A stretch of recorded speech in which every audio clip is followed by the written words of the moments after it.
नमस्कार मेरे प्यारे दोस्तों, मैं कौशलेंद्र प्रताप सिंह आपका अपने चैनल केपीएस एसएससी अड्डा पर हार्दिक स्वागत करता हूं। हम लोग प्रीवियस वीडियो में कांग्रेस की स्थापना और उसके कुछ प्रमुख अधिवेशनों के बारे में जाना था। उसी श्रृंखला को आगे बढ़ाते हुए कुछ प्रमुख अधिवेशनों के बारे में आज हम लोग इस वीडियो में जानेंगे। हम लोगों ने 1907 तक के अधिवेशन को जान लिया था। 1907 जो है अधिवेशन सूरत में हुआ था, जिसकी अध्यक्षता रास बिहारी घोष ने किया था। और उसमें कांग्रेस का उस अधिवेशन में कांग्रेस का प्रथम विभाजन हो गया था। नरमपंथी दल और गरमपंथी दल में विवाद गहरा गया था और दोनों दलों में मारपीट हो गई थी, जिसके कारण से कांग्रेस का प्रथम विभाजन 1907 में हुआ था। यहाँ तक हम लोगों ने पढ़ लिया था। आइए देखते हैं अब हम लोग 1911 का कलकत्ता अधिवेशन, जिसकी अध्यक्षता पंडित बिशन नारायण धर ने किया है।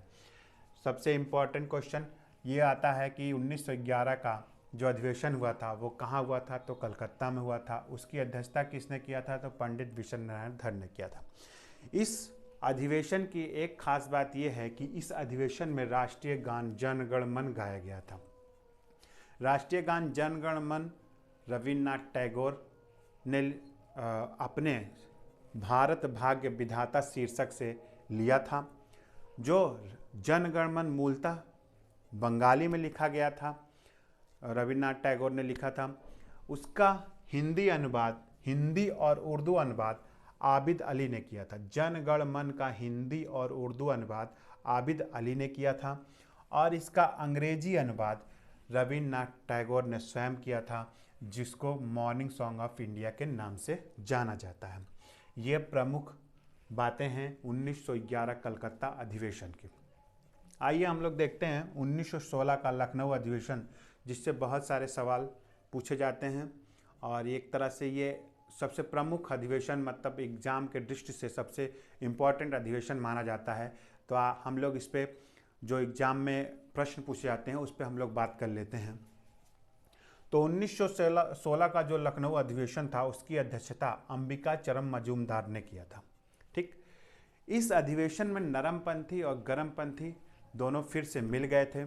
मिलने का कारण ये था कि बाल गंगाधर तिलक जो गरमपंथी थे वो 6 वर्षों तक जेल में रहे थे और जेल में उनका दिमाग परिवर्तित हो गया था और उनको ऐसा लगा था कि आपस में लड़ के हम अंग्रेज़ों को मजबूत करेंगे और हमारा आंदोलन कमज़ोर पड़ जाएगा। इसलिए उन्होंने नरमपंथी और गरमपंथी को मिलाने का सोचा।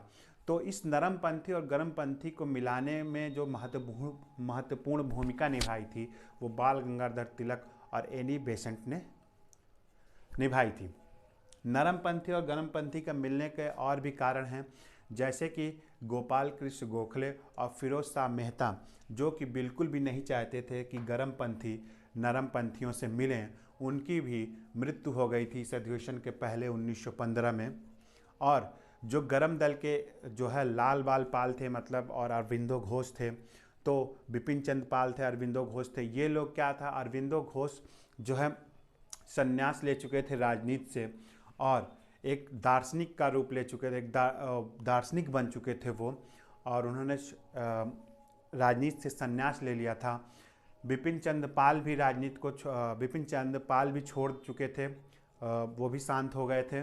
और इस तरह से केवल बाल गंगाधर तिलक बचे थे, जिनका दिमाग परिवर्तित हो गया था जेल के अंदर रहते समय, और उनको ये समझ में आ गया था कि हम लोग लड़ के अपने आंदोलन को कमज़ोर करेंगे। इसलिए वो नरमपंथी और गरमपंथी को पुनः मिलाना चाहते थे, जिसमें उन्होंने प्रमुख भूमिका निभाई एनी बेसेंट के साथ।